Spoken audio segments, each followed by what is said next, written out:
우리 인체가 움직일 때 코어가 가장 먼저 움직이거든요. 팔과 다리가 움직이는 첫 번째 근육이 아닌 코어가 첫 번째로 움직이고 그리고 팔과 다리가 움직이는 순서입니다. 하지만 허리를 다친 분들의 특징은 팔과 다리가 움직일 때 코어에 있는 근육이 활동을 하지 않게 되면서 허리를 더 많이 다치게 되는 거거든요. 그래서 모든 운동의 시작은 코어에서 시작해서 팔과 다리로 운동을 해가는 것이 정석이고 부상을 예방할 수 있고 회복할 수 있는 방법입니다.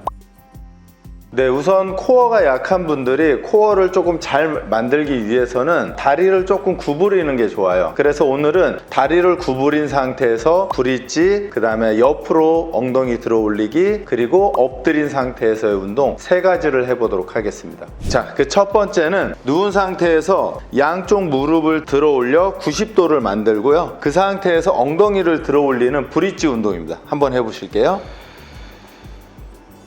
네, 천천히 내려주시고요. 대중적으로 가장 많이 하는 브릿지 운동인데요. 이 운동을 할 때 잘못된 동작은 엉덩이를 들어 올렸을 때 이 허벅지 뒤쪽에 수축이 많이 되면 운동이 안 되는 것입니다. 그래서 운동이 잘 되기 위해서는 우선 복부에 힘이 좀 강하게 있는 게 필요하고요. 그러기 위해서는 엉덩이를 들어 올리기 전에 호흡을 먼저 뱉는 게 필요합니다. 그래서 첫 번째는 발목을 당겨 주셔서 이 허벅지 뒤쪽에 있는 근육이 사용되지 않게 해주시고요. 두 번째는 호흡을 뱉어주시고 최대한 뱉어서 코어를 수축시키고요. 그 다음에 몸통이 분리되지 않게 해서 천천히 들어 올립니다. 천천히 들어 올려서 가슴이 펴질 때까지 들어 올리고요. 그리고 천천히 내립니다. 내려간 상태에서 복부의 근육이 빠지면 다시 호흡을 뱉어주시고요. 갈비뼈가 수축하고 나면 엉덩이 들어 올립니다. 그대로 들어 올려서 최종적으로는 가슴이 쭉 펴지게 되면 일자가 되면서 코어 운동이 잘 되고요. 그대로 내려가겠습니다. 제가 천천히라는 말을 자주 하는데요. 이 천천히가 중요한 이유는 이 코어 운동은 일반적으로 우리 근육이 속근과 지근이 있는데요. 얘는 지근이라고 천천히 움직이는 근육이에요. 그래서 빨리 움직이면 허벅지나 엉덩이 근육이 많이 사용되어서 코어가 작동 안 하는 경우들이 많습니다. 그래서 만약에 코어가 약하다 또는 내가 코어를 조금 더 강하게 자극하고 싶다라고 하면 천천히 움직이시는 게 굉장히 중요합니다. 이렇게 해서 이 브릿지 동작을 기본 10개에서 15개 정도 하신다고 생각하면 되고요. 만약에 이렇게 했는데 이 브릿지가 너무 쉽다 그러면 똑같은 방식을 통해서요. 자, 무릎 들어 올리고 한쪽 다리를 살짝 이렇게 들어 올립니다. 그 상태에서 그대로 똑같이 호흡 뱉고, 요건 중상급 정도의 능력이 됩니다. 이 상태에서 몸통 흔들지 않고 그대로 들어 올리죠. 이렇게 하면 코어가 훨씬 더 많이 작동할 거고요. 마찬가지로 천천히 움직입니다. 천천히 내려가시고, 이때 제일 중요한 것은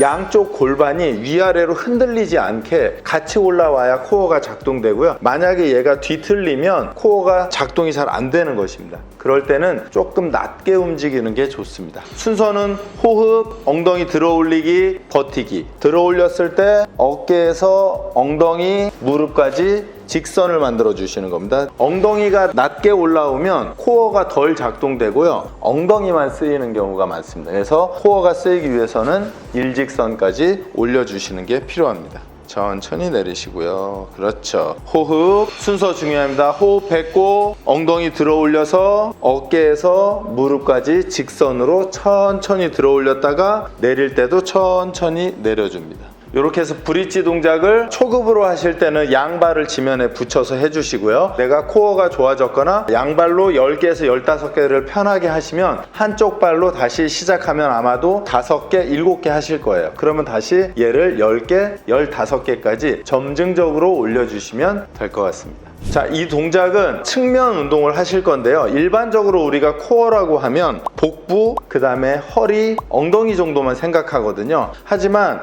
코어에서 제일 중요한 건 엉덩이 옆에, 얘를 중둔근이라고 하거든요. 이 중둔근과 그 다음에 허벅지 안쪽의 내전근, 이 두 개의 근육이 자극을 받아야 코어가 강해집니다. 그래서 이 동작을 하기 위해서는요, 옆으로 누운 상태에서 무릎을 90도 구부려 주시고요. 자, 그 상태에서 허리가 뒤로 꺾이지 않게 조금 펴주시고요. 그렇죠. 이 상태에서 첫 번째는 팔꿈치로 짚고 팔꿈치가 멀지 않게 조금 당기실게요. 그렇죠. 그리고 가슴을 편 상태에서 이 상태에서 엉덩이 들어 올려 보실게요. 그렇죠. 그리고 왼발을 천천히 들어 올리십니다. 이 상태에서 자세 잡고 내려가고 그 다음에 엉덩이 내려주시고. 자, 시작은 호흡 뱉으면서 가슴 펴고 후, 가슴 펴고 엉덩이 들어 올리고 그 다음에 다리 들어 올리고, 여기서 끝에 올라오시면 멈추고 역순으로 천천히 내려옵니다. 조금 전에 말씀드린 대로 일반적으로 우리가 코어 운동하면 복부 앞쪽에 있는 근육에 집중하는 경우가 많은데요, 사실은 정확히 말하면 측면에 있는 근육이 훨씬 더 중요합니다. 그래서 이 동작이 제가 볼 때는 오늘 하실 3개의 동작 중에 아마 여러분들이 가장 힘들어 하실 동작이에요. 그래서 이 동작을 좀 해주시면 되고요. 자, 이렇게 해서 이 동작이 수월해지시면 오른손을 조금 더 펴서 손바닥을 짚으실게요. 그 다음에 가슴 펴시고 호흡했고 똑같이 그대로 들어 올리고, 그렇죠. 그 상태에서 팔, 다리 들어 올려주시고. 이 동작이 되면 조금 전의 운동과 마찬가지로 상급의 운동으로 가시는 거예요. 조금 전에 팔꿈치 대신 운동이 쉬워져서 15개 이상을 편하게 할 수 있다면 이 동작으로 업그레이드를 시키셔야 돼요. 코어가 점증적으로 발전하기 위해서는 운동의 강도가 조금씩 올라가야 되고요, 운동이 조금씩 힘든 걸로 이동을 해야 코어가 좋아집니다.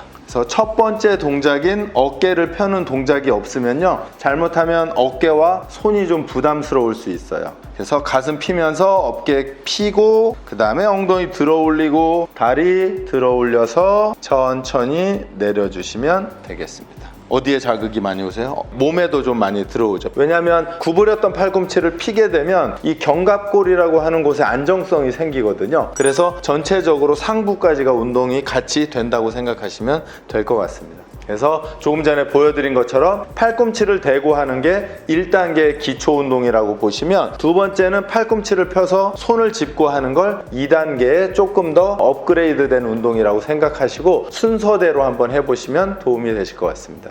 자, 오늘 코어 운동의 3번째는요, 엎드려서 하는 운동인데요, 보통 고양이 자세, 강아지 자세라고 합니다. 네발 기기라고도 하고요. 자, 이 상태에서 사람의 몸이 테이블이라고, 그렇게도 해서 테이블 탑 포지션이라고도 하거든요. 제일 중요한 것은 이 어깨가 지면으로부터 수직이어야 합니다. 그 다음에 엉덩이에서 다리뼈까지도 수직이어야 해요. 조금 더 당겨야 될 것 같아요, 다리를 앞쪽으로. 그렇죠. 이렇게 되면 얘가 90도가 된 거거든요. 그래서 얘가 준비 자세고요. 가능하면 발가락을 지면에 10개를 다 대주시고요. 얘가 준비 자세입니다. 제가 시작하면은 무릎을 딱 5cm만 지면에서 떼시면 돼요. 5cm만 떼볼까요? 그렇죠. 호흡하세요. 그렇죠. 호흡만 10번 할게요. 둘, 셋, 넷, 다섯, 여섯, 좋습니다. 여덟, 아홉, 열. 내려오시고요. 코어에 힘 들어오세요? 네, 들어옵니다. 제가 지금 호흡을 신경 쓴 것은 호흡을 뱉음으로써 코어의 안정성을 더 강하게 호흡을 통해 잡아주는 거거든요. 그렇지 않으면 코어가 아니라 이 등 뒤로 운동이 되기 때문에 오히려 복부와 허리 뒤쪽의 균형이 깨질 가능성이 훨씬 크거든요. 자, 그 다음에 조금 주의하실 점은, 이 운동을 할 때 손목이 좀 아픈 분들이 계실 수 있어요. 손목이 아픈 분들은 손가락을 최대한 넓게 벌려주시고요. 그 다음에 팔꿈치가 완전히 펴지면 팔꿈치에 부담을 좀 가질 수 있으니까 팔꿈치를 살짝 구부려 주시면 되고요. 이번에는 움직이실 건데요, 다시 무릎 들어 주시고요. 자, 2단계 운동으로는 손을 움직이실 거거든요. 자, 오른손을 살짝 들어서 여기를 터치하고 제자리로 오실게요. 그렇죠. 제가 왼발을 들라고 하지 않았는데 왼발이 들리기 시작했어요. 이유는 대각선으로 균형을 잡기 위해서 지금 왼발이 들리거든요. 운동하시는 분들은 내 골반과 몸통이 뒤틀리지 않게, 움직이지 않게 하는 게 굉장히 중요합니다. 힘들죠? 네.